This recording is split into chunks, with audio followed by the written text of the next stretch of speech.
Bismillah ar-Rahman ar-Rahim. Alhamdulillah wa salatu wa salamu ala Sayyidina Rasulillah wa ala alihi wa sahbihi wa man wala.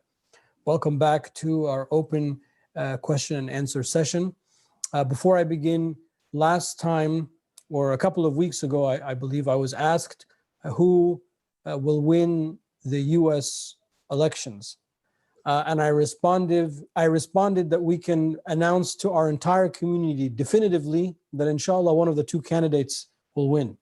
So I still stand by that answer. One of the two candidates will ultimately prevail. And I think we all know who that's going to be so far, inshallah. So I'm not chatting, I'm just reading the questions from my phone. Okay, the first question is, what is the minimum number of people required for Jummah prayer? There's a difference of opinion in the Sharia. In the Shafi'i madhab, the madhab that I follow, it has to be 40 free, non-traveling men. That's the technical definition, including the khatib. In our current masjid situation, every time I have led Jummah outside, we've had 40 plus men that I know are community members, so that's fine. If due to COVID restrictions, we have to reduce the number of people at Jummah, we would simply be following another madhab that would allow a lesser amount. I believe in the Hanbali school, it might even be just two people, the imam or the khatib and somebody to listen to them. So what's more important in this situation is having Jummah rather than sticking to one madhab, because if we don't have Jummah, then we prevent a great good for the community. So in this is a situation in which we would be very, very flexible to facilitate having Jummah. Now, let's say, for example, we wanted to follow strictly one of the opinions, and let's say I'm following my madhab strictly. I show up, I start doing the khutbah, and then I notice that we haven't reached the 40 people, but I wanted to follow my opinion. Then all I would do is after the prayer, I would stand up and I would pray 4 rak'ahs for dhuhr, to compensate for the fact that according to my school, the Jummah was not complete. But I would not come to Jummah, you know what I'm saying? So just trying to emphasize the point that having Jummah in this country, when we can, whether it's online or whether it's, you know, with reduced numbers at the mosque, is vitally important for the welfare of our community. Second question is, I hear different opinions about reciting Quran while visiting graves. My understanding is that you can make dua while visiting and absolutely should not recite Fatiha or Yasin. Could you please clarify? No, we are, any good works that we can do for our deceased is in the benefit of the deceased. So reciting Quran and donating the reward of that recitation to the deceased is one of the great rewards that we can do. So whether that be at the gravesite itself or whether it be here, wherever we are, and we just recite Quran and or we do some dhikr or we say a prayer or whatever, and then our intention is that reward will go to that deceased or to all the deceased amongst the Muslims, so on and so forth. So no, that's not correct. It is fine to recite the Quran for the deceased, to pray for them. The Prophet ﷺ, he said that one of the things that benefits us after our death is somebody who's left behind who prays for us. And reciting the Quran is certainly one of those things. Or sacrificing an animal and donating it to the poor and feeding people, or giving money in charity and giving and intending that the reward of that charity go to that person, so on and so forth. All of that is permissible. All of that is delivered to the deceased and without diminishing from our reward. What is the best way to dispose of papers that have Quran or Hadith written on it? We often get mails with quotes from the Quran. Is shredding it okay? Is there another way? Yeah, shredding it is fine because you cut up the letters, so then therefore it's no longer Hadith or it's no longer Quran. You could burn it. But I know that could be overwhelming, especially if you don't have a fireplace or if you live, you know, for your neighbors, it could bother your neighbors and things like it might not be very practical, but burning it is another way, but shredding it is fine. I would shred it. Or you can cut it with scissors if it's just a couple of sheets and it's not too much. My kids are crazy for gummy bears. Some say it is not halal. Some say now the gummies are made in Turkey, so they may be halal. What do I tell my kids? I too like gummies and eat them secretly. I am of the opinion that gummies and the like are permissible because any trace amount of the gelatin that exists in the product from the Sharia point of view will be diluted. So the Sharia has a concept of dilution, that something can be diluted to the point that its chemical compound, the original chemical compound would change, so the original chemical compound no longer is there. And that is the opinion that I follow and that I give people, wallahu a'lam. So you don't have to eat the gummies in secret, or marshmallows, things like that. Can non-Muslims participate in washing the body? No. Can a wife participate in washing the body of her husband? No. So all of the inherited madhabs that we have is that the people that wash the deceased must be of the same Muslim and of the same gender. There is a very unique position that belongs to Imam Ali alayhi salam. Imam Ali washed his wife Sayyidah Fatima alayhi salam, but that incident was not taken by any of the madhabs. So that's like a solitary, unique opinion, that if we were in a dire situation and if my wife died and there were no women around, or I could maybe follow that opinion. But the standard opinion that all of the madhab have is that it's Muslim and of the same gender. In South Asian custom, they do not allow women to view the shrouded janazah. Your guidance? No, there's no prohibition of women praying the janazah prayer, attending the funeral, attending the burial, making dua. This is one of the examples that we teach in usul al-fiqh, when we teach students usul al-fiqh, of abrogation, of naskh, because the Prophet ﷺ had forbade women from visiting the graves, and then he said, "Kuntu anhaakum an ziyarat al-quburi ala fazaruha." I used to ask you not to go visit the graves. Now you can go and visit them. So, and that's a standard example that we use when we talk about abrogation in the Sunnah, when we teach usul al-fiqh to our students. So there's nothing wrong with that. This is simply cultural. There is, in some Muslim majority cultures, we have this idea that the woman, her sheikh is her husband. Every woman's sheikh is her husband. And the woman, she only goes out 3 times. She goes out once from the belly of her mother.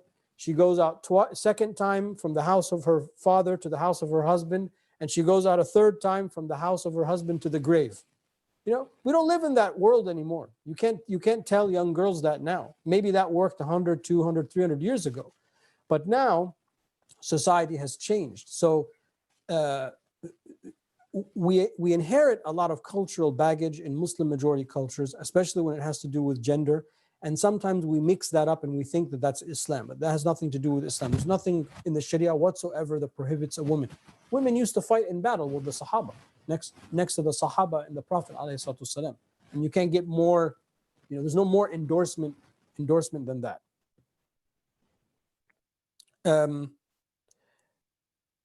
Okay, question regarding time when we are not allowed to pray. For example, during the peak of the sun, can you please be a little specific with this time? For instance, if Zuhr is at 1, we should not pray from 12:45 to 1. Is that correct? Same applies for sunset time. There are a few times that there are hadith that talk about not praying during those times. For example, there is no prayer after you pray Fajr prayer. Before the sun rises, there's no prayer. And then as the disk of the sun is rising from the horizon, there's no prayer. And then right when the sun is in the zenith of the sky, meaning right before Dhuhr prayer, as the person answered in the question, there's no prayer. So that's 3 times. The 4th time is after Asr prayer, there's no prayer. And the 5th time is as the disk of the sun is descending in the horizon, meaning right before Maghrib, there is no prayer. In other words, there is no prayer without reason. But let's say I prayed Fajr at home, and then after I prayed Fajr at home, I went straight to the mosque, and the sun still hadn't come up. As I enter the mosque, I can pray the 2 rak'ahs to greet the mosque because I'm praying for a reason. So the prohibition against the prayer during those 5 times is without reason, such that there be no ever confusion or assumption that you are praying to honor some type of astronomic phenomena of the sun rising. So there's no confusion that Muslims are worshiping the sun at these times and things like that. That's one of the reasons behind it. But if there's a reason why you're praying istikhara, or I forgot to pray a prayer and I need to make it up, and it happens to be one of those times, that's fine. The prohibition is to pray without reason. What is the fiqh regarding listening to music, playing instruments, singing nasheeds, and playing instruments with singing? So this is unfortunately one of those questions that occupy a lot of our bandwidth these days. Music is a natural phenomenon. In other words, it's the measure of sound in a certain duration of time. It's something that exists, and Allah created it in the natural world, whether listening to nature or listening to the birds or whatever the case may be. We are making sound as we speak now. Air is coming out, you are hearing me, and I can make this sound nice, or I can make this sound bad. When I read Quran, it doesn't sound like when Anas reads Quran. I mean, we would all much rather listen to Anas read Quran than me read Quran, even though we both might recite it technically correctly. But what's the difference between his recitation and my recitation? His sounds better. There's more music to it. There's more rhythm to it. His voice is stronger. He's been gifted with that, mashallah. So music, the measure of sound in time and in certain intervals of time is a natural phenomenon. So the first thing we have to understand is that it's natural. The reason we have to understand it's natural is to understand what I'm about to say about music. The ulama of the past invented and studied music and sound and rhythm to give different ways of reciting Arabic poetry, different meters of reciting the Arabic poetry. And those meters, those maqams, those stations of reciting the Arabic poetry are the same way we recite the Quran, so that the Quran can sound well and sound appropriate. So the verses of the paradise sound a certain way, the verses of the hellfire sound a certain way, the stories of the past of the Anbiya sound a certain way, the verses that talk about the glory of Allah Ta'ala sound a certain way, so on and so forth. This is part of the study of the recitation of the Quran. It's not just simply tajweed. Anyway, to make a long story short, music is not in itself haram, and musical instruments are not in themselves haram. What would be haram is if the music had something in it that was haram or made people do haram things. The reason people get caught up with this issue is that the hadith that associate the proliferation of listening to music and musical instruments with the nearness of the final hour. Imam al-Nawawi and others, they understand the hadith of the signs of the final hour in the following ways: that whenever the Prophet ﷺ lists something, or whenever Allah Ta'ala in the Quran lists something, not everything in that list takes the same ruling. So that's the first mistake that people make. They think that because things are coupled together, that means it's all haram. Because the hadith that talk about musical instruments also talk about fornication, also talk about drinking alcohol with other names, as all being signs for Yawm al-Qiyamah. So because fornication is obviously haram and drinking alcohol is haram, they assume that also musical instruments are haram. But how come no one has come and said, well, building tall buildings is haram? Because in the hadith of Gabriel, one of the signs that the Prophet ﷺ said of the final hour is that people will compete in building tall buildings. So the second thing Imam al-Nawawi said is, just because something is a sign of Yawm al-Qiyamah, it doesn't mean that it's inherently haram. It's just simply a sign. It's just a sign that when you see this, then know that the hour is near. So that's sort of the understanding of some of those hadith. But and of course there are different opinions about specific musical instruments. I follow the opinion that the musical instruments are not haram, that music itself is not haram, that singing is not haram, as long as it is something laudable. It has good lyrics. It's not talking or praising something that is haram, and most importantly, it doesn't promote doing something haram, and therefore people listen to this music while doing something haram. That type of association could lead us to say, okay, that type of music is haram. But as a concept, it's not. I remember one of my teachers, he said, if you listen to Beethoven's Ninth Symphony, it's all about tawheed. So the people that know and the people that have deep knowledge, that's how they look at music and sound, and they see the beauty in these sounds. Allahu jamilun yuhibbul jamal. Allah is beautiful and He loves that which is beautiful. What is the ruling regarding taking a housing mortgage? It's halal. If I get interest on a bank deposit, is it haram? No. If I give it as a sadaqah, is it okay? Yes, and you can give it to me as sadaqah and I will accept that, inshallah. Or you could donate it to the mosque. But no, it's not haram. I'm just kidding. It's not haram. There's a significant number of young, educated, professional American Muslim women who are having difficulty finding Muslim spouses. Some marry outside the faith. Others are well into their 30s with no prospects. They face a limited pool of spouses. Are there any practical initiatives, flexibility in interpretation, etc., that are being taken to help these young women? So this is a big problem. I admit that it's a big problem. And it's funny, just the other day, it might have even been on the weekend, I was mentioning this to my wife,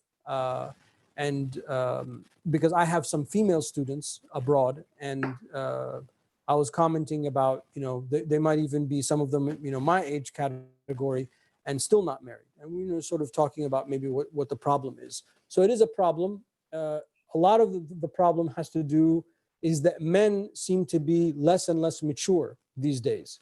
I feel as a man, I can say that, and people, you can get mad, but I feel I have the right to say that because I also have guy students, and I see that they're maybe not as serious, some of them, as we were. And when we were young, I remember people used to comment that we were like a loser generation and not like the previous generation. So it's kind of one of those things. But there are guys that are just not mature. They don't want to commit. They want to party. They want to have a good time. And that's part of the problem. But I mean, I don't want to take up the time now to lament the problem. Let's kind of look at the solutions. One thing to note is that as a community, we have like a non-published, I don't want to say we have a matchmaking service, but we do try to serve that role. So if people are in the community listening to this, are serious about marriage, you should get in touch with one of us, and we will do our best to try to facilitate those type of things without any promise. But we are cognizant that this is a serious issue, and even recently we had a nikah in the mosque, alhamdulillah, and we've conducted many of those over the years. So, and that is one of the vital roles that a Muslim center in this country should provide. So I think maybe what's in the question is this idea of marrying outside of the faith. And there is no dispensation to that. That is something that is universally understood as impermissible. That part of the validity of a marriage in the Sharia is that both the bride and the groom share the same faith. Only in the Hanafi madhab is there some dispensation for a man marrying really strictly only a Christian or a Jew. Other than that, the other madhabs don't allow that, even for a man, as I know that you've heard me say that before. So it's not about new interpretation or anything like that. It's about, at some points, if a woman wants to marry somebody outside of the faith, at some point conversion has to happen, or else there's no way to conduct the nikah as a nikah, because that is one of the conditions for the nikah to be valid. So I think the solution has to be really on us as the community, for us to come together and us to help people match. But I don't know personally, unless somebody comes to me and says, look, I'm trying to get married, can you help me? Or this is what I'm kind of like looking for. So other than the specifics, I'm just trying to give some general comments. Okay, those are the questions that were sent. Now there are a lot of questions in the chat. Given the situation in France, there's been much discussion about how Islamic law views blasphemy, apostasy. This concept is sensitive to talk about amongst Muslims and non-Muslims, where they see countries like Pakistan where blasphemy laws are used to target minorities or excuse vigilantism. Could you perhaps go into detail on how Islamic law deals with blasphemy, apostasy, and how to bring this discussion into the modern context? First of all, I have no problem talking about anything related to Islam and Islamic law in the modern world, because this is a legal system, just like any other legal system. So I think I don't like to phrase things like that. Oh, this is difficult to talk. It's not difficult to talk about, because it's law, and where there's law, there's a reason behind the law, and there's evidence, and there's interpretation, and there's application, and precedence, and all that kind of stuff. So specific countries aside, it is haram in our religion to blaspheme. It is haram to curse God. You know, wala'idhu billah, I mean, even the thought, one shudders, even thinking that, or to curse the Prophet ﷺ, or to curse the mothers of the believers, or so on and so forth, to curse the family of the Prophet ﷺ. I mean, these things are haram. We know that. This is ABC of Islam. It's almost, some things that are just evidently known, necessarily known, ma'lumun min ad-din bid-darura. So that's different than what happens if that happens. In other words, for the punishments that talk about cursing the Prophet ﷺ, specifically, because this is what the issue is about, those are issues that have to be adjudicated in court, not adjudicated in the court of public opinion. It's haram and detestable, and me, like any one of you, find that reprehensible. And I cringe when I hear people refer to our Prophet ﷺ in derogatory terms. I mean, if you do not feel bad when you hear somebody cursing the Prophet ﷺ, something is wrong with your iman. Of course, I detest that. And I'm not going to be shy in defending the Prophet ﷺ, or defending Islam, or defending the Quran, or defending our faith at all. We don't have to be apologetic. But that's completely different than what happens in a court proceedings if somebody actually did that. Because the key for those type of capital punishments to be exacted in and according to the Sharia is that the person doing that knowingly, willfully, completely within their mind understood all of the implications of the act and did it nonetheless. And those conditions are almost impossible to fulfill today. In the first year or two in the mosque, a lady came up to me after a prayer, Jummah, and she said, my brother, people are trying to kill him in their home country. It was Bangladesh or Pakistan. I can't remember which one. I said, why? She said, oh, well, he wrote something, bad about the Prophet ﷺ. I said, well, what did he say? And she told me what he said. And I said, yeah, that's not blasphemy. That's just rude. We don't refer to the Prophet ﷺ like that. It's not like he left Islam. Leaving Islam is a huge act. Tell your brother just not to speak about the Prophet ﷺ like that, because it's not respectful. So the judge, the mufti, the qadi has to investigate those matters and see, does this person know? Do they not know? All those people in France, all they know about Muslims is that Muslims live in the ghetto, Muslims are criminals, Muslims are sleazy people. So they're not making fun of Rasulullah, our Rasulullah ﷺ. They're making fun of something else, some false image in their mind. The Prophet ﷺ himself, when the people of Quraysh made fun of him, and then those people knew who he was, and they called him Mudhammam, the cursed one. And the Sahaba said, why don't we respond? Let us go strike them. The Prophet ﷺ said, they're making fun of some guy named Mudhammam, but I am Muhammad sallallahu alaihi wasallam. So our job is to have that attitude, is to show them through our acts, through our expression of love, through our compassion, who the Prophet ﷺ was, and not to automatically assume, okay, these people, they're making fun of the Prophet ﷺ. I read in a book that was written centuries ago that this is haram, and I have to go strike these people down. That's completely not Islam. That's not what the book says. That's not what those hadith mean, nor have they been interpreted to mean that, because those are issues that must and can only be adjudicated through the court. These are not, there is no vigilantism in Islam. There has to be the qadi, or the mufti is the one that would adjudicate these cases, meaning that the person has to be brought before the judge. They have to investigate, ask him a series of questions. Now, no one knows this because no one wants to go read those books. They only have certain parts of the books that are in their mind. If you read any book about Islamic courts or being a mufti or training the process of issuing a fatwa, these things are evidently clear. That's on sort of blasphemy. As far as apostasy, there is no capital crime associated with apostasy as such, meaning simply that somebody decides to leave Islam. That is not a capital offense, even though it's a great moral sin. The Prophet ﷺ, when you gather the hadith that talk about apostasy, he said the person that is killed is التارك لدينه المفارق للجماعة, the person that leaves their faith and by so doing has breached the security of the community, which in our modern language is like a spy. If I was a spy for another country living in this country, this is treasonous, a treasonous act. And I was selling secrets or illegally acquiring secrets or trade secrets, or they talk about corporate espionage. There's political espionage. So that type of capital punishment in our literature is about that, not about simply somebody decided not to stop being Muslim. There were many examples of people that came from the desert, became Muslim, memorized parts of the Quran, prayed with the Muslims, and then left to go back to their polytheistic beliefs in the desert. And the Prophet ﷺ never, ever once, there's no single piece of evidence that he asked somebody or he ordered such a person to be killed. Any capital offense was understood for either a capital crime that they committed or that they had sold secret, like the munafiqun. The munafiqun were selling state secrets to the Quraysh. They were literally telling the Quraysh where the defensive positions and the storehouses were in Medina during the Battle of the Ditch. So that's treason, textbook treason. Anyway, that's what that stuff is about. Moving on.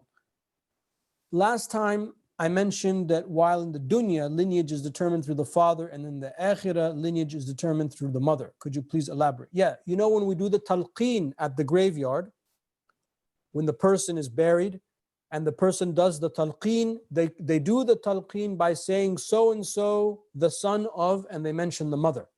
That's what I meant. So again, people, they have a superficial, not the questioner, but people have a superficial understanding of our attitude towards men and women. What's going to last longer, the dunya or the akhirah? The akhirah. And in the akhirah, we refer to you as the son of your mother. So, that shows the importance of the mother. Isa ibn Maryam.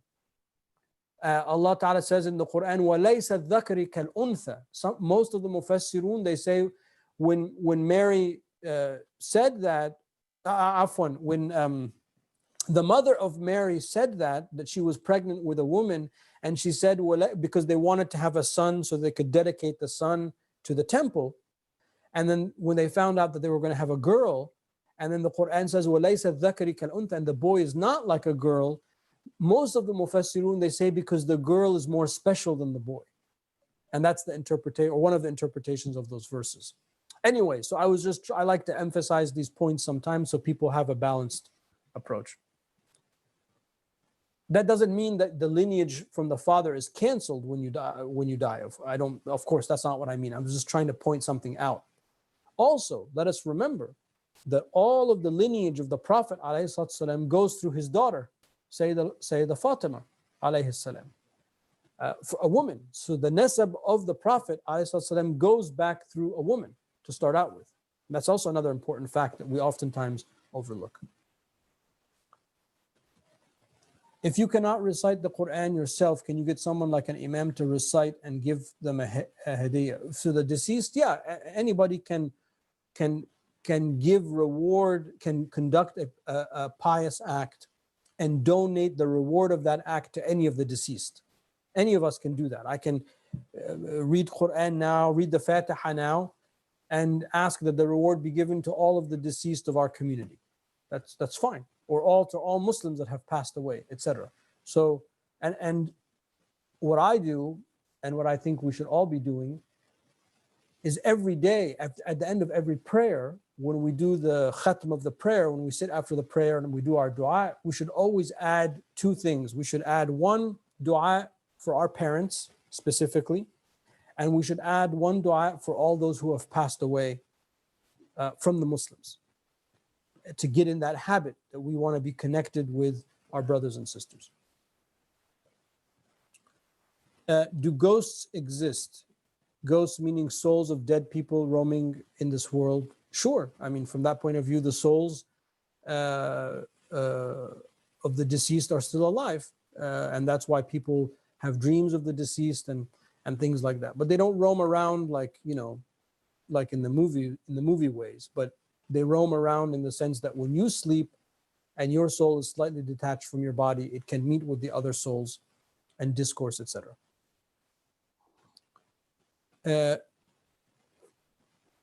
They say there is a time during Jummah that du'as are surely heard and answered. Likewise, time before Maghrib. Is that so? Yes. And this is one of the things that they say that Allah Ta'ala has hidden. Allah Ta'ala has hidden the hour, the moment on Jummah that the dua is accepted, so that on Jummah we spend as much time as we can doing dua. Allah Ta'ala has hidden the accepted dua in the last third of the night, so that we would stay up the entirety of the last third of the dua making. Allah Ta'ala has hidden the saintly person amongst us, so therefore we will respect everyone amongst us and be even with them. Allah Ta'ala has hidden from us Laylatul Qadr in the odd nights, the final odd nights of Ramadan, so that we are vigilant every night.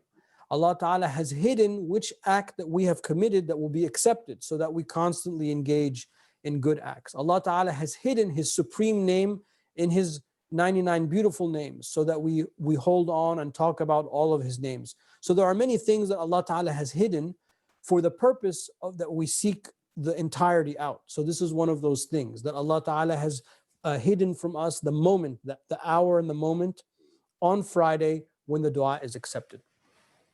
And that is true.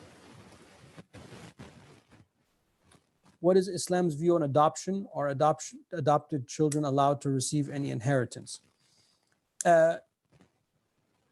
Adoption in the West is permissible because there might not be another way in the West for us to be able to bring children who are orphans into family care. So for that reason, it's permissible, as long as they know that they are adopted and there's some way that, you know, we can maintain their original name if possible.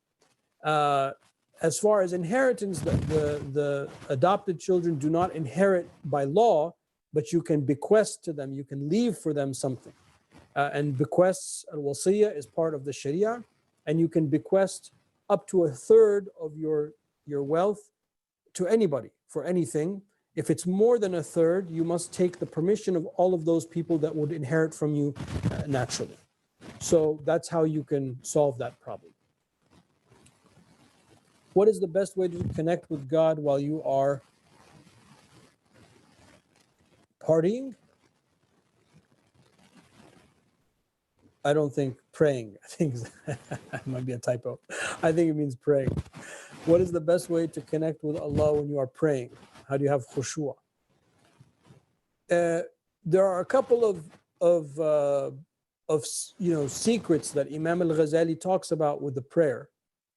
One of them is that he says that the prayer is like one long, uninterrupted sentence. There is no quiet moment in the prayer. You say Allahu Akbar, and then immediately you say the dua, the opening dua. There's many of them, but you can select one or two of them. And then you say A'udhu billahi minash shaitanir rajeem, Bismillahir Rahmanir Rahim. You say the Fatiha, and then you say a surah, and then Allahu Akbar. So your Allahu Akbar lasts the duration of your motion. And the minute you finish Allahu Akbar, you're already in ruku'ah. So right away you say Subhana Rabbil A'zam, Subhana Rabbil A'zam, Sami Allahu liman hamida, Rabbana wa lakal hamd, Allahu Akbar, Subhana Rabbil A'la, Subhana Rabbil. So if you follow that pattern, there's no quiet moment in the prayer. It's like one long sentence. The key is that your Allahu Akbar lasts the duration of your moment. That has a very special effect on you if you do it and you continually do it, because what ends up happening is that it's like one long uninterrupted sentence between you and Allah subhanahu wa ta'ala. And if you do that and there's no quiet moment in the prayer, then what happens is you lessen the opportunity for your mind to wander, and you're more focused on the prayer. That's one that's courtesy of Imam al-Ghazali radiallahu anhu. Another thing that I found myself personally, is to not let the prayer be too long. Because if you try to overdo it and make the prayer too long, your mind has more of an opportunity to wander. So I'm not saying pray fast, but I'm just saying pray the way you need to pray. Say the things you need to say and then move to the next motion, following Imam al-Ghazali's thing. And I have found that you know that when you're about to pray, it really only takes a couple minutes. You're only asking yourself to quiet your mind, to quiet your heart for 2 or 3 minutes. I mean, how long can 4 rak'ahs actually take? 5 minutes, 7 minutes, that's it. So therefore, it's not like, oh, I have to go do this like 1 hour meditation session. No, I'm just gonna bust out my 4 rak'ahs, doing everything properly, saying everything in its right way, and that's it. 3 times Fatiha, a surah, 3 times, salam, and that's it. So I find that is helpful, to not let the mind wander, and to do what I'm saying all the time. So don't do it for a little bit and then stop. This like one long sentence strategy, make that the way that you pray. Inshallah, that will help facilitate your khushu'. Do jinn exist in and around our homes? What forms can they take? Yeah, the jinn exist without doubt. However, we don't have that much interaction with them, despite what a lot of people think in the homeland, where every calamity is attributable to a jinn. So that's obviously exaggerated. Like somebody falls from a tree and they start shaking and they say, oh, he's possessed by the jinn. Well, I think it's because he fell from the tree and fell on his head. He needs to go to the doctor, not to the imam. So sometimes people, it's just an easy out. I do not have much experience with the jinn. I asked one of my teachers, and he had 1 or 2 jinn stories that confirmed my understanding of the jinn, that the jinn are not very smart, the jinn are not very powerful, that they really don't have that much interaction. The bad jinn are easily scared away. And there are good jinn and bad jinn. So sometimes the good jinn can come to the assistance, in certain circumstances. But unlike most people, they do not occupy a lot of my mind. I do not think about the jinn a lot, so I do not know that much about them. But yeah, they are there, they exist. And if I'm not mistaken, it might have been Imam Malik or Imam al-Shafi'i, radiallahu anhuma, one of them, who said, if anyone claims that they have seen a jinn in their true form, then they are no longer allowed to be called as a witness in court or in a document or in a marriage, because that is not possible. So the people that have seen the jinn or interacted with the jinn, they are not interacting with them in their true form, which will be unseen by man or woman, but rather a mutation of the form. And because I've never seen the jinn, nor do I want to or plan to see the jinn, so I do not know more than that. Is there any guidance in Islam around childbearing? I understand the entire childbearing process is a miracle from Allah Ta'ala. However, I could not find a concrete reason for why people have kids. Is there any guidance on this? All the reasons I could think of feel selfish to me. Example, to add meaning to life, to continue family lineage. Please excuse my ignorance if I'm in grave. No, I mean, there's nothing wrong with that. Allah Ta'ala says wealth and children are the beautiful trappings of this world. It's beautiful. It's natural to want to have children. It's natural to not want to be lonely, especially for women. Women, when they get to a certain age, for many women, it's just natural. They want to have children. Allah Ta'ala has placed this in us as an inborn need, because by doing this is how we preserve our species, or else we would become extinct. So it's a natural thing that Allah Ta'ala has created within us. The coupling of two mates. Allah Ta'ala has created a pair for each thing. He says in the Quran, وَمِن كُلِّ شَيْءٍ خَلَقْنَا زَوْجَيْنِ اثْنَيْنِ. For everything we have created two pairs. So that's also in nature around us. You know, every plus there's a minus. So for every man there'll be a woman, and vice versa, which emphasizes the original understanding of marriage in Islam is a monogamous relationship, not a multiple marriage, by the way, even though the Sharia allows for that. And it is natural, therefore, that to produce children. The Prophet ﷺ, he said, marry, have children, so I can show off Yawm al-Qiyamah about the number of my community. So again, the Prophet ﷺ encouraged us to do that. The only time that's not encouraged is, or one of the times when that's not encouraged, is if it's not a good age to live in, if there's a lot of fitna. And some of that is objective, but some of that is also subjective.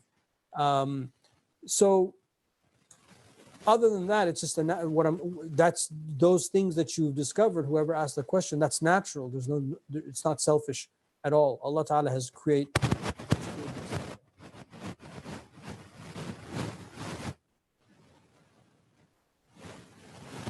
What is the natural inheritance law? And is it sunnah to have a will? It is sunnah to have a will. And I encourage everyone to do that, especially in this country, because if you don't have a will, it can create a mess when somebody passes. Even if you don't think you have any possessions or anything, things can get confusing. And worse, the state can end up taxing people and taking things that they shouldn't be taking and things like that. So having a will, very simple will, is important. I'm not a estate lawyer or anything like that, so I can't advise you how to do that. But it's not too complicated to put together a very simple will. As far as inheritance in Islam, it's a bigger topic, but there are certain categories of people that always inherit. There are categories of people that sometimes inherit, and there are different fractions. And it's basically a mathematical map where when somebody dies, you see who's left, and then you see who of these people is a universal inheritor. Then they get their share. And do they block any of the next tier from not receiving their share? And then whatever is left is distributed. You know, if you leave parents behind, if you leave children behind, grandchildren, siblings, things like that. So it's just much more complicated. It's too complicated to go over now, but that's just basically how inheritance works, or inheritance law, what it discusses. Organ donation, is it permissible? Most of the fiqh bodies today allow organ donation.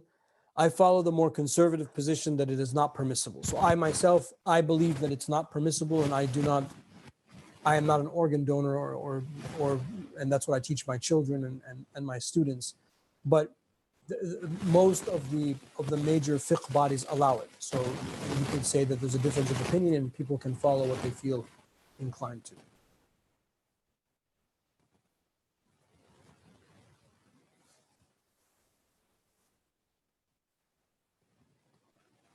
Anybody have anything else?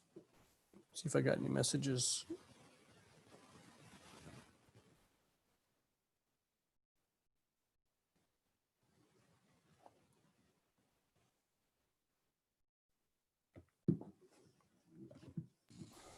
Assalamu alaikum, Imam. Alaikum salam. Can I ask a question? Good. On the childbearing, you mentioned that one exception is when the times are not right, when the time is difficult. Would considering this time as being a difficult time to have or to bring the child into this world, is that something? You said it's subjective, and if I believe that, is that a sin? That's my question. I mean, some things, the time not being a good time, some things about that are subjective and other things are objective. For sure, there are great challenges now.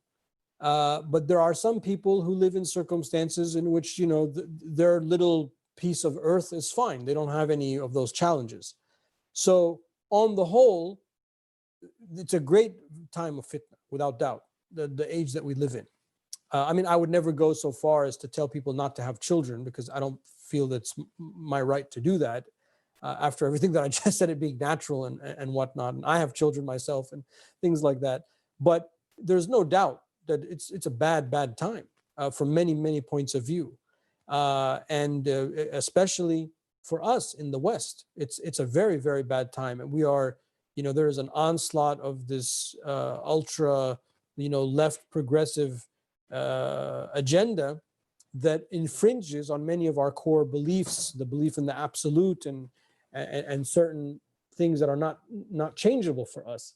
That's going to present huge problems for the next generation, and it's going to happen slowly, and boom, all of a sudden it's going to be in everyone's face, and they'll be like, oh, and and that's really kind of what's happening in France. Is the French do not like Islam. They do not want any organized religion, for not because of Islam, because of the concept of organized religion vis-a-vis what they think a modern secular republic stands for. I mean, they're fanatical. They're just as fanatical about that stuff as ISIS is fanatical about what they believe in. They're two sides of the same coin. And then you're like a Muslim family just trying to live a decent life and have go to the mosque and pray and fast Ramadan and earn halal income, and that's all you want to do. But now you're forced to no, you can't wear the hijab in school. You can't wear the hijab in this building, and so there's a lot of fitna in that. And Imam al-Shafi'i, who is from the Salaf way in the beginning, he said, if there's fitna at your time, like in our time, that's Imam al-Shafi'i saying that, then it's okay not to have children or to limit the number of children that you have. So I can only imagine what he would say if he lived in our time. But again, that's also, maybe I'm putting my bias in that question, in that answer. Maybe somebody will not see it like that. Maybe there'll be a French Muslim be like, that's just hyped. You're in America and that's what they're telling you, but that's actually not how it is, and we're fine, and this is just a small group of people. So it could be subjective for different people. But it's not what my point was from the Sharia, it's not an obligation to have children. It's not like if you don't have children, you're sinning. Marriage is one thing, having children is another thing. Whereas for other faith communities, you have to get married to have children. Well, okay, that sounded bad the way I said it. If you get married, you have to also have children. For us, that's not the case. You can get married and decide, you and your wife, not to have children, and that's fine. There's nothing haram about that. That's what I was trying to say.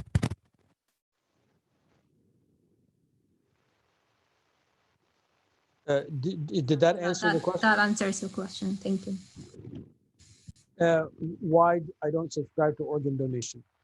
Well, there is technically a difference in the Sharia definition of death and the clinical definition of death, such that for the organs to be viable and to be taken out of you before you die, if you're an organ donor, there is a potential that they are taken out of you while the Sharia says you are still alive. In which case, taking the organ out of you would be the cause of your death. And because of that gray area, I in my personal life fall back on the more conservative opinion, in which it's not permissible. I don't want that to happen to me, but rather I would just want to be left to whatever Allah Ta'ala wills. Of course, the modern bodies of fiqh, I think they argued that no, the difference is too subtle for it to actually amount to that type of scenario that I'm concerned about. So that's why I personally don't follow it. But just because I personally don't follow something doesn't mean that people are obligated to, because it's a difference of opinion. I know you answered this before, but could you go over Islam's reconciliation between free will and predestination? I'm still having trouble understanding, but perhaps I'm making assumptions that are true of other faiths and not Islam. Okay. Allah Ta'ala created us. Allah Ta'ala created the world in which He created us, i.e. the dimensions that confine us. So we, as a creation, we have to be in time, we have to be in space, we have to be in place, we have to be so on and so forth. Allah Ta'ala is not like any of that. لَيْسَ كَمِثْلِهِ شَيْءٍ. Allah is not even remotely near any of that kind of stuff. Allah Ta'ala is not confined by any type of dimension. So there's Allah Ta'ala outside of space and time and all of those things that that are a part of our reality, and He's seeing us. So there is no past, present, and future for Allah Ta'ala. It's just one thing.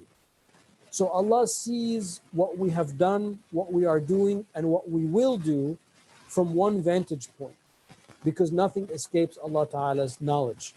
But we are on that line of time. So I can remember what happened in the past. I am cognizant of what's happening now, but I have no idea what will happen in the future. But Allah sees what will happen in the future because there is no time with Allah subhanahu wa ta'ala. So from our perspective, we are free because we are acting. We are choosing to act this way. But I cannot act unless Allah Ta'ala allows me to act, which is another part of our belief. It does not mean that Allah makes me act this way, but that I have an internal desire to act, and then Allah Ta'ala at that moment creates in me the ability to act, and then I am able to act. Which means that I could want to do something and not be able to do it. I could want to lift this car in front of me, and I have the desire to lift the car, and I go to lift the car and nothing, it's just too heavy. And everyone laughs, haha, you thought you could lift the car. But there are circumstances where adrenaline kicks in, and there's an accident, God forbid, or something, and somebody Sheikh Hamza, he said this story once about Dr. Omar Farooq. They were together in Jeddah, and they were driving in the road, and there was a car accident, and somebody was trapped. So Dr. Omar, because Dr. Omar used to live in Jeddah, he used to be taught there for like 20 years or something, and he said, Hamza, come, because Dr. Omar is much older than Sheikh Hamza. Hamza, come with me. And then, Sheikh Hamza is at this point this young man, and he's like looking at, well, what are you going to do, And he sees the man is trapped in the car. And then Dr. Omar, he puts his hand under the car, and he said, Hamza, I'm going to, lift the car. When I lift it, you yank this person out. And Sheikh Hamza said, he said, Wallah, I saw this with my own eyes. He said, Allahu Akbar. And then he lifted the car. And then Sheikh Hamza dragged this person out under the car. Now, if I want, at that moment, from a theological point of view, we're saying that at that moment, Allah subhanahu wa ta'ala created in Dr. Omar that ability, that power, that strength to lift a car, which usually in our normal course of life is impossible. No one will be able to lift that car. It's impossible that you could do that. So those two things, one, that Allah is outside of all these dimensions, and two, we cannot act unless Allah creates in us the ability to act. That is our theology, which means that we are free to act, keeping in mind in the back of our mind that not necessarily everything we want to do, we will be given the power and the ability to do. La hawla wa la quwwata illa billah. So therefore, we are free to act, and therefore we will be judged based on our actions, and we ask Allah Ta'ala to forgive us for our sins and to accept our good deeds and to have mercy upon us. But Allah Ta'ala is not creating us, is not forcing us to act, otherwise there would be no point to be judged. I hope that makes sense.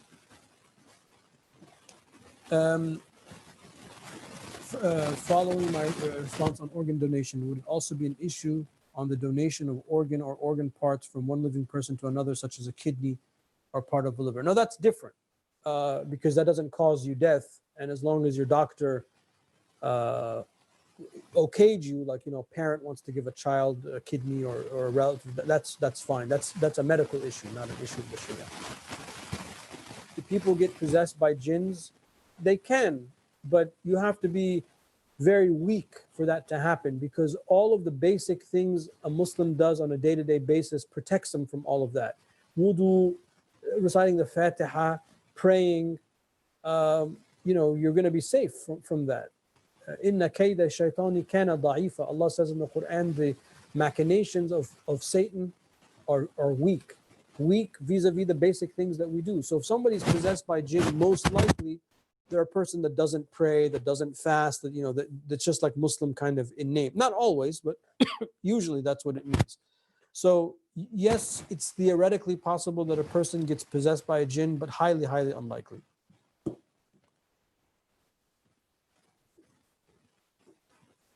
What is the difference between teen, clay, and ard, earth, within the context of how Allah created Adam?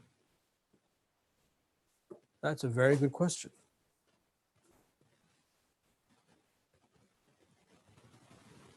I think that ard is more general, all of the earth. As-samawati wal-ard, the heavens and the earth. And teen is specifically the dirt part, the clay part of earth. So I think one is general and one is specific. Wallahu a'lam. I'd have to maybe ruminate over that a little bit, but that's what initially is coming to me now. That's a good question. That will definitely keep me occupied from now until Friday, inshallah.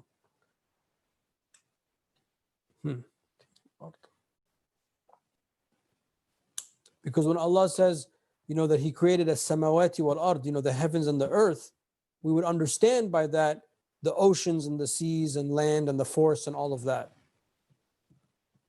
But the teen part is specific. It's like the earth part, like earth with a lowercase e. So I think that the ard is aam, is general, and the teen is khas, is specific.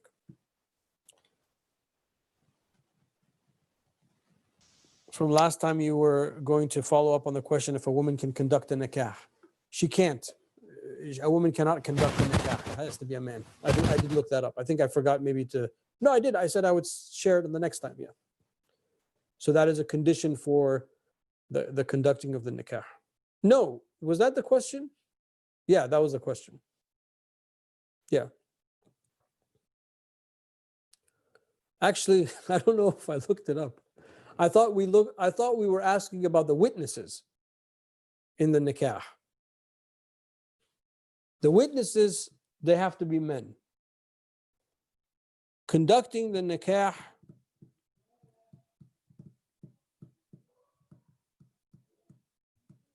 I have to look it up.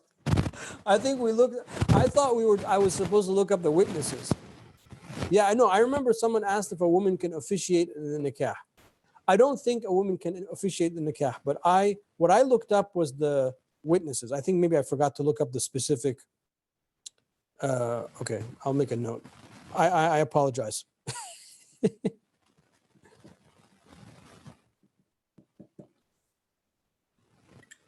I apologize. Anything else? No, the witnesses don't have to be from the bride's side. They can be any witnesses. They just have to witness the marriage so that it's considered public in the Sharia. So it doesn't have to be from somebody's side. I think what ends up happening culturally is we have like somebody from the bride's side and somebody from the groom's side, but it can be anybody.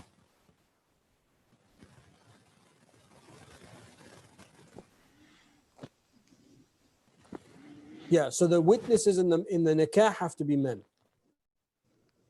That's what I looked up. I didn't look up the officiating part, or I didn't come across, because we don't have an officiation of the wedding, because wedding it's always talked about, it's transaction law. It's just ijab wa qabul, an offer and an accepting of the offer. And in some cases, a woman can marry herself. She can offer herself in marriage if she's of a certain age. So we don't have an officiate. That's the problem with the question, or the way that we phrase the question is that the way we do it here is that we go to the mosque and there's the imam and we kind of make it like a ceremony. But that's us. That's not necessarily the spirit of the marriage transaction. So that's why I need to do a little bit of digging, because there's no person like that's articulated clearly as the officiate prima facie. So I'll look specifically. I promise I'll look at that for next time. I apologize if I forgot to.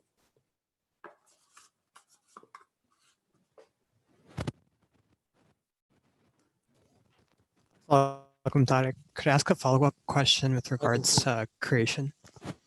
Sorry, so you were breaking up. Can you ask what? Could I ask a follow-up question with regards to creation? Yeah, go ahead.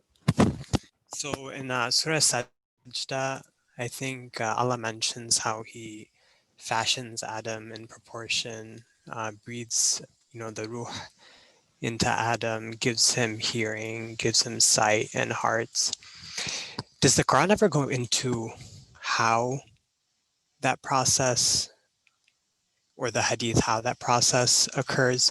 Because I feel like some people might have, has anybody interpreted that process maybe, occurring over a long period of time, or is it always interpreted as Allah created Adam in a moment with all of these processes happening, at one time? No, it did occur in time, because the details, of course, from the hadith, because the Sahaba asked the Prophet, Sayyidina Muhammad sallallahu alaihi wasallam, when did you become a prophet?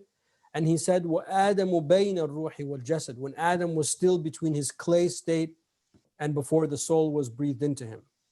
Meaning that Adam was created as a physical form, and then by Allah Ta'ala taking from the earth with a lowercase e, from our earth with a uppercase e, taking the earth, forming it into the physical body of Adam, but before life was put into Adam, alayhi salam.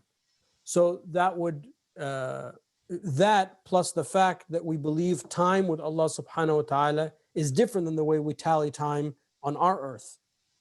That one day with Allah ta'ala is, X thousand days on earth, etc. So yes, it did take time. It did happen over time. And then the soul was placed into Adam alayhi salam, and then they were in paradise, and then they were expelled and placed on earth. So that, again, that would have taken time. Is that what you're asking? Yeah. Or Because we obviously believe that we're all descendants of Adam, that Adam had no predecessor, that he was the first. Right? yeah. Yeah.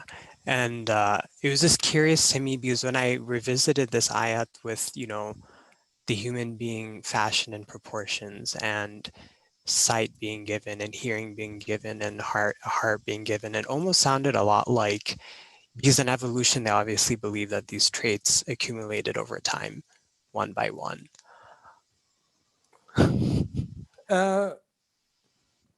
Well, I mean, that, if I understand the verse correctly that you're referring to, I believe that that's talking about, as we were fashioned in our mother's wombs, we are given, sight and hearing and the different senses and things like that. But, okay. No, that actually makes a lot more sense. Okay. But let's go back to the evolution thing for a second. There are a couple of things that are important to remember before we begin to ask or entertain what is Islam, what are we going to say about human evolution. The first thing is that there was life on earth before human beings, that we believe in. So we believe that the jinn occupied earth before human beings. We don't know how long that is or how long that lasted. And we know that the jinn fought with one another, and it was a bloody affair. We also know that the jinn are like us in the sense that they are created, they are rational, they procreate. So there are some type of species that is related to us in the sense that they have those type of functions, but they're different than us. Some of the ulama, they say, look, all of these, like Neanderthal and all of these that's all jinn stuff that people are discovering. Those are not human beings. Well, we know they're not human beings, but they're related, but not really related. The other thing to remember is that there is no linear, established linear human evolution. The gaps between the evolution that they talk about in Western science are hundreds of millions of years. That they're just drawing a line between this and saying, look, this led to this. How long is this line? Like 100 million years, 10 million years. So that doesn't really mean anything. That's not real science. That's just, that's just, you're just connecting this dot to that dot. So there's a lot of room for us to reconcile and to believe and to have no problem with all of these things that are discovered. I think the problems are with the conclusions that people make, that people want to aggressively defend, just like the French and their republic and freedom and all of that and liberalism. They aggressively want to defend this form of human evolution, and they want it to mean certain things. Therefore, there's no religion. Therefore, there's no God. Therefore, this is all man-made. That's the stuff where we're like, well, no, why does this historic record have to lead to that conclusion? We just have a different set of conclusions, but we can reconcile the two. So those are the things that I think are important to keep in mind. Yeah, I agree. Because I feel like an underlying, current behind the whole teaching of evolution is that we can explain our existence without God, which I obviously believe to be false, but yeah. If a Muslim couple go to the county and register a civil wedding and then exchange vows between themselves as Muslims, is that sufficient for a nikah in the US? I mean, if a Muslim man and a Muslim woman go to the local county and get married civilly, the Sharia would say that these two are married. The Sharia acknowledges that marriage. There's nothing in that violates our marriage conduct or anything like that. But we do the nikah as a ceremony, as a religious ceremony to revive the sunnah, to keep the sunnah and things like that. And what would be best is if the mosque had the authority within it to conduct that civil marriage or sign those documents on behalf, for the couple, so that both are done at the same time. And I think we do that. Or the nikahs that I have done have been like that. But yeah, it would be recognized by the Sharia. Assalamu alaikum, Sheikh. I have a question. Wa alaikum assalam wa rahmatullah. Yeah, when I was in Dayton, Ohio, I'm talking about 15 years ago, there's a conference about the previous question, the human evolution and all those things, millions of years of history finding. The question was posed, then the answer I heard about the explanation of the ayat of the Quran, that when Allah subhanahu wa ta'ala wanted to create the Adam alayhi salam, that the question was asked, are you going to create those who will create the facade on the face of the earth? The answer was, there was a creation called named Bain. They also used to be intellect and live on the face of the earth even before the jinn. But after that, I did some research, but I could not find anywhere about the Bain. Did you have any finding, anything? Did you hear anything like that? Yes, this is the verse in Surah Al-Baqarah. وَإِذْ قَالَ رَبُّكَ لِلْمَلَائِكَةِ إِنِّي جَاعِلٌ فِي الْأَرْضِ خَلِيفَةً قَالُوا أَتَجْعَلُ فِيهَا مَنْ يُفْسِدُ فِيهَا وَيَسْفِكُ الدِّمَاءَ وَنَحْنُ نُسَبِّحُ بِحَمْدِكَ وَنُقَدِّسُ لَكَ قَالَ إِنِّي أَعْلَمُ وَأَنْتُمْ لَا تَعْلَمُونَ. So Allah Ta'ala told the angels, I'm going to create a Khalifa on earth. And then the angels responded, are you going to create on earth that which will kill and create mischief and fitna and all of this? And then Allah says, I know, and we worship you. You know what? There's no need to do this creation. We worship you. Allah says, I know and you do not know. So this verse in Surah Al-Baqarah is a reference to this. The details of that you probably will find in the history of Tabari and in Ibn Kathir's Bidayah wal Hidayah. That's where I would go. My understanding is that they were jinn that were created. I do not recall the names of them, but that's where I would start to look. In Ibn Kathir's Bidayah wal Hidayah, Bidayah wal Nihayah, and Tarikh al-Tabari. Tarikh al-Tabari, and the Bidayah wal Nihayah of Ibn Kathir. I'll try to look into it as well, and next time if I find something, I'll bring it up, inshallah.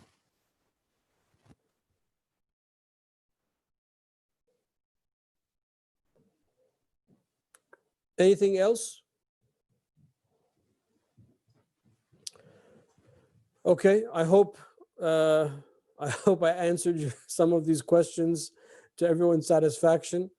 So I guess we'll just keep going with this trend. Inshallah, we'll announce the next one for December.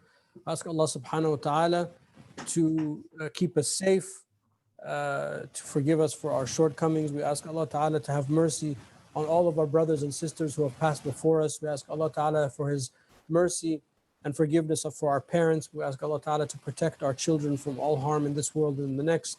We ask Allah subhanahu wa ta'ala to help keep our community safe during these difficult times. We ask Allah ta'ala to make this gathering a gathering which is pleasing to Him, a gathering of remembrance, such that it is in our scale of good deeds and may be a cause for us to enter paradise, all of us together, inshallah. Wa akhiru da'wana an alhamdulillahi rabbil alameen. Allahumma salli afdala salatin ala أسعد مخلوقاتك سيدنا محمد وعلى آله وصحبه وسلم عدد معلوماتك ومداد كلماتك كلما ذكرك الذاكرون وغفل عن ذكره الغافلون.